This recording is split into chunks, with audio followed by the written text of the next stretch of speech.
Welcome back to Luminous Star Fables. Did you know that financial clarity begins with understanding your financial trauma? There are over 60% of Americans who report money-related stress tied to deep subconscious financial trauma. With the high cost of living on the rise, tariffs, trade policies driving inflation, and the labor market slowing down, there might be more reports that just might reveal a higher percentage. Financial pain among survivors of narcissistic abuse is not a coincidence. It is a predictable outcome of trauma, emotional conditioning, and long-term psychological manipulation. Psychologists and clinical trauma specialists consistently explain that survivors often struggle with budgeting, saving, credit management, and financial decision-making because their nervous system has been shaped by chronic stress, fear, and instability. Medical research shows that prolonged exposure to emotional abuse, financial control, or unpredictable environments activates the brain's survival circuitry, making it difficult to engage in long-term planning or logical financial choices. When the body is stuck in fight or flight mode, the brain prioritizes immediate safety over future stability. This is why survivors may overspend to self-soothe, avoid bills due to shame, under-earn because of internalized unworthiness, or feel overwhelmed by financial tasks that require executive functioning. This is something that I have some personal experience with because when things feel so bad, it's easy to begin seeking what feels good, and spending money has a strange way of making some of us feel good. Money being used as escape can become bad spending habits, which often leads to more debt as a result. Financial experts and credit repair specialists also note that survivors of narcissistic abuse often inherit damaged credit, depleted savings, or financial sabotage. Narcissistic partners frequently weaponize money, restricting access, creating dependency, or destroying credit as a form of control. Viral social media content from survivors echoes this pattern. Many describe leaving the relationship with nothing but debt, fear, and confusion. These financial wounds are not simply bad habits, they are trauma responses. Survivors often carry subconscious beliefs such as I don't deserve stability, I'm not capable of managing money, or something bad will happen if I try to take control. These beliefs are not logical. They are emotional imprints formed during years of manipulation, chaos, or neglect. The subconscious mind stores these experiences as truth, shaping a survivor's financial identity long after the abuse ends. The emotional challenges survivors face around money are equally significant. Many experience guilt when spending on themselves, fear when checking their bank account, or shame when discussing finances. Others feel paralyzed by decision-making because they were conditioned to believe they were incompetent or irresponsible. Clinical psychologists explain that this paralysis is a form of learned helplessness, a survival adaptation that once kept the survivor safe in an abusive environment. Even after leaving, the body continues to respond as if danger is still present. This is why survivors often repeat financial patterns they consciously want to break. Their nervous system is operating from old programming. Conflict resolution and recovery strategies must therefore be trauma-informed. Survivors benefit from grounding techniques that calm the nervous system before making financial decisions. Financial therapists recommend breaking tasks into small, manageable steps to reduce overwhelm. Credit repair experts suggest beginning with gentle wins, checking one account, disputing one error, or setting up one automatic payment. Psychologists emphasize the importance of emotional detachment from the abuser. Detachment and no contact are not just emotional boundaries, they are financial boundaries. They protect survivors from further sabotage, manipulation, or guilt-based spending. Building a support base, practicing emotional discipline, and learning to trust one's own judgment again are essential steps toward financial sovereignty. Trauma-informed financial rebuilding also requires reframing subconscious beliefs. Survivors must learn to replace inherited narratives such as I'm bad with money or I'll never get ahead with empowered truths like I can learn, I can rebuild, and I deserve stability. This process is slow, compassionate, and deeply personal. It is not about quick fixes. It is about reclaiming identity. As survivors begin to understand the emotional and generational roots of their financial pain, they gain clarity, confidence, and the ability to make decisions from a place of safety rather than fear. Now, I'll share 3 resources for survivors seeking additional support. These resources include the National Domestic Violence Hotline, offering confidential, emotional, and financial abuse support. The Consumer Financial Protection Bureau, or what's known as the CFPB. They're known for providing tools for rebuilding credit and financial stability. Third, Consumer Credit. They have pretty good online articles that provide more financial research and resources of financial professionals that you might need. As part of your healing journey, consider exploring the themes in my book, Break Free from Narcissistic Codependent Relationships Now. Offers 5 strategic steps to help survivors reclaim their identity for deeper insight into emotional discipline, boundary setting, and reclaiming your self-reliance. And when you're ready, select the next video in this series to continue understanding the hidden emotional, psychological, and generational roots of money trauma. You're not behind, you're healing, and this is the first step toward financial sovereignty. Be sure to share this video and select the next one. Hello and welcome.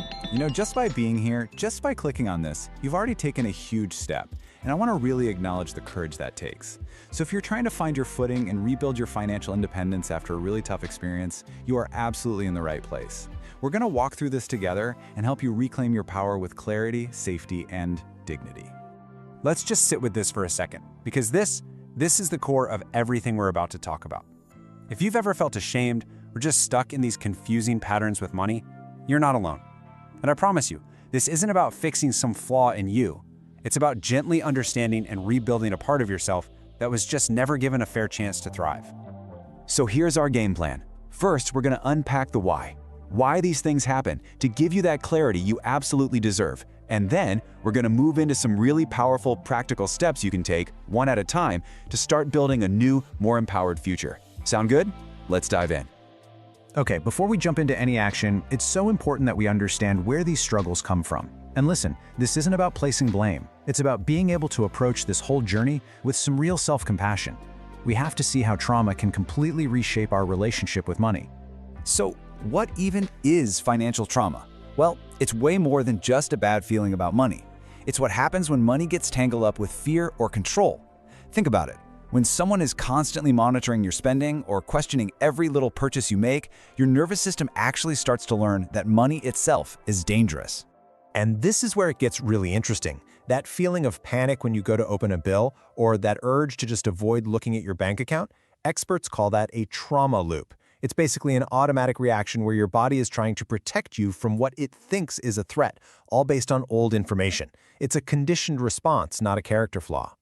And a lot of times, these trauma loops are rooted in something even deeper, what we call attachment wounds. If love or safety felt unpredictable when we were young, our subconscious kind of learns to connect relationships with chaos. And as adults, that can make us feel like we don't even deserve stability, or we might feel guilty for spending money on our own needs. So the point is, these are not personal failings. The source material calls them attachment adaptations, and they were brilliant strategies your younger self developed just to get by. So why are these patterns so sticky, so hard to break? Well, the answer is pretty fascinating, and it has everything to do with how your brain is literally wired to protect you. And once you get this, it gets so much easier to stop blaming yourself and actually start healing. This chart just lays it out so perfectly. See, when you're under long-term stress, your brain's survival mode kicks in. We'll call that the survival brain. Its only job is to keep you safe right now. And that might look like avoiding bills or overspending just to feel better for a minute. And while it's doing that, your strategic brain, the part that's good at budgeting and long-term planning, it just gets shoved to the side. It's not that you can't make logical choices, it's that your brain is busy prioritizing short-term survival. And it's also really helpful to know the difference between PTSD and something called complex PTSD, or CPTSD. While PTSD can come from a single event, CPTSD comes from prolonged, repeated trauma, like long-term emotional abuse. And this is so important because it often involves things like chronic shame and these really deep-seated beliefs about our own self-worth, which are directly tied to these financial trauma loops. And this right here explains so much. Our subconscious brain, it doesn't really care what's healthy. It just wants what's familiar. This is why we can end up in these cycles, kind of recreating emotional situations that feel familiar, even if they're painful. So when a financial task triggers that old stress, your nervous system might just automatically go to a belief like, I can't do this. Not because it's true, but because that feeling of being overwhelmed is a familiar one. Okay, so now that we have the why, let's switch gears and talk about the how. And the very first step in rebuilding has nothing to do with budgets or spreadsheets. It's all about getting back a sense of safety inside yourself. You have to regulate your nervous system first before you can rebuild anything on the outside. This first tool is so powerful for stopping a shame spiral in its tracks. The second you feel that wave of anxiety come up, first, just name it. I feel anxious. Second, normalize it. Give yourself some grace. Of course I feel this way. And finally, neutralize it by reminding yourself that the task itself, opening the mail, making a call, is not an actual threat. This simple process creates just enough space between you and that feeling. And when that panic really hits, you need a quick reset button. Try this. Just a few rounds can literally send a signal of safety to your brain and pull you out of that fight or flight feeling. It's a simple little tool you can use anytime, anywhere. All right, with that internal foundation starting to feel a little more solid, let's move into the first practical steps of creating a secure financial life for yourself, one that is completely and totally yours. And I want you to really think of this next part not as an act of fear, but as a profound act of empowerment. Creating a safety plan is like building a fortress around your financial freedom. Every single one of these steps is you declaring, "My financial future belongs to me and me alone." This financial safety audit is your starting line. And please, don't feel like you have to do all this at once. Just take it one item at a time. This is really about methodically closing old doors and making sure that you and only you are in control. That credit freeze, for example, that's like putting a deadbolt on your financial identity. It stops anyone from opening new fraudulent accounts in your name. It's a game changer. Okay, so with your identity now secure, we can start to shift our focus to the careful, gentle process of rebuilding. Let's look at how all these small, steady actions can come together to create a brand new financial story for you.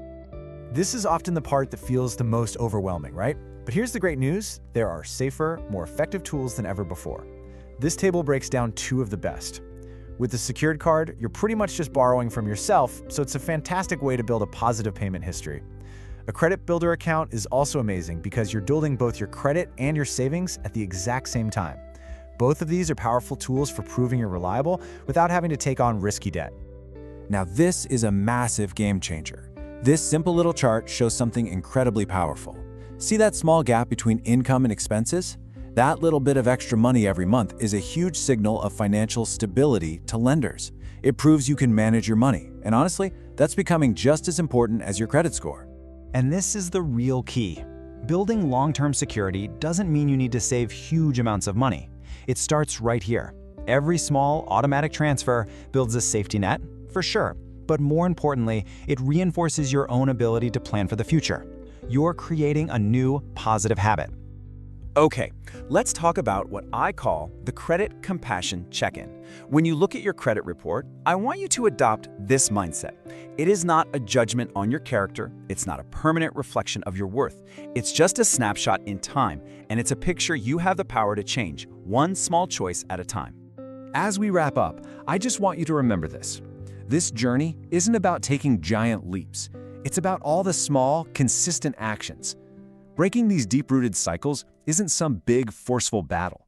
It's about choosing to do one thing differently or taking a single breath before you react. Every one of those subtle, steady choices is a sacred act of healing. You're already rewriting your story. So I'll leave you with this question. This is not about being perfect. It's just about making progress. Looking at everything we've just walked through, from calming your nervous system to building a new foundation, what is the one small, gentle step you can take for yourself today?